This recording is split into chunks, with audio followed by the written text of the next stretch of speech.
ambayo imeharibiwa. Hakuna mali ya serikali iliyoharibiwa. Hakuna mwananchi pamoja na kukamata ambaye labda kwamba pamoja na kukamata lakini hakuna aliweza kuumizwa. Wote tuliwatia bila masharti. Tulibaki na wale ambao tuna ushahidi nao.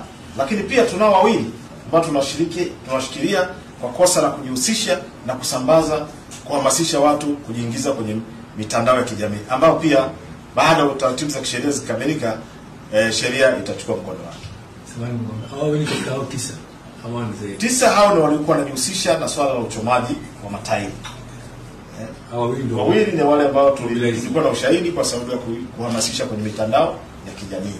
Kwa hiyo kwa ujumla wake ni kama tunashikilia watu 11 ambao tumepembua toka watu 300 ambao tulishika, tukapembua tukaona kwamba hawahusiki, ila walikuwa ni ushabiki na ule umri.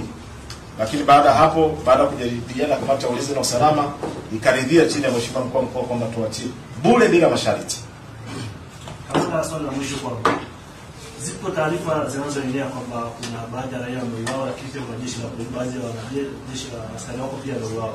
Labda tupate ukweli ukoje kwenye haya. Hizo ni propaganda ambazo kwa kweli ni moja wapo watu ambao tukiwapata tutawachukulia hatua. Hakuna askari wa jeshi la polisi mkoa wa Kilimanjaro wala hata kurushiwa jiwe hakuna.